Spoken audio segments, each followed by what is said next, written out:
కార్తీక్ మొక్కలకు నీళ్లు పోస్తూ ఉంటే దీప వచ్చి, "ఇవన్నీ నీకెందుకు బావా? మొక్కలకి నేను నీళ్లు పోస్తాను కదా" అని అంటూ ఉంటే, "నువ్వు ఇప్పుడు కొంచెం పని తగ్గించుకోవాలి దీప. నేను నమ్ముకుని ఓ ప్రాణం లోపల ధైర్యంగా ఉంది. నువ్వు ఉరుకులు పరుగులు తగ్గించి సగం పనులు నాకు అప్పగించు" అని కార్తీక్ అంటూ ఉంటే, "నాకేమవుద్ది బావా? మా ఇద్దరిని జాగ్రత్తగా చూసుకోవడానికి నువ్వున్నావు కదా.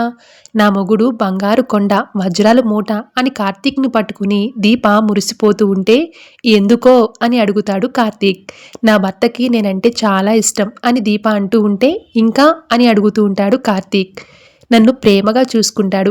ఎవరైనా ఏదైనా చేయాలని చూస్తే మాటలతోనే తాట తీసేస్తాడు" అని అంటూ ఉంటే, "నిజం చెప్పు దీపా, నేను జోష్నతో మాట్లాడడం నువ్వు చూసావు కదా" అని కార్తీక్ అడుగుతాడు. "చూశాను బావా, అంతా విన్నాను" అని దీప అనేసరికి, "మరి నిజం చెప్పు, జోష్న కాలు అడ్డు పెట్టింది కదా" అని కార్తీక్ అడుగుతాడు. "నేను చెప్పానా" అని దీప అబద్ధం చెప్పేస్తుంది. "అందుకే ఇండైరెక్ట్‌గా జోష్నకి వార్నింగ్ ఇచ్చాను. నిజంగా అలా చేసుంటే గనుక వాషింగ్ మిషన్‌లో బట్టలు కాదు, వాళ్ళిద్దరిని వేసేసి ఉతికేవాణ్ణి. అప్పుడు పారుకి, జోస్నాకి పట్టిన మురికంతా వదిలిపోయి స్వచ్ఛంగా బయటికి వచ్చేసేవారు. వదిలేయ్ బావా" అని దీప అంటూ ఉంటే, "నిజం చెప్పాలంటే ఈరోజు మన అదృష్టం బాగుంది" అని కార్తీక్ అంటూ ఉంటాడు. ఇంతలో శివన్నారాయణ, "ఈ మాట నిజంరా.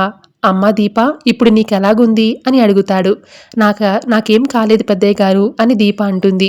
"కాకూడదనే కోరుకుంటున్నానమ్మా. నువ్వలాగా పడిపోవడానికి గల కారణం ఎవరైనా అయ్యుంటారా చెప్పు" అని అంటూ ఉంటే, "నే అయినా గాని అలా ఎవరు చేస్తారు తాతయ్య గారు? ఎవరైనా ఎందుకు చేయాలనుకుంటారు? ఇక్కడున్నదంతా నా మేలు కోరుకునే వాళ్లే కదా" అని దీప అంటూ ఉంటే, "అలా అనుకోవడం నీ మంచితనం దీప. మా డ్యూటీ అయిపోయింది తాత, మేం బయలుదేరతాం" అని కార్తీక్ అంటూ ఉంటే, "జాగ్రత్తగా వెళ్ళిరండి. అమ్మ, నువ్వు ఇంట్లో కూడా కాస్త జాగ్రత్తగా ఉండు దీప" అని శివనారాయణ చెప్తాడు. ఇక అక్కడి నుంచి కార్తీక్, దీప ఇద్దరు కూడా వెళ్ళిపోతారు. Thank you so much for watching.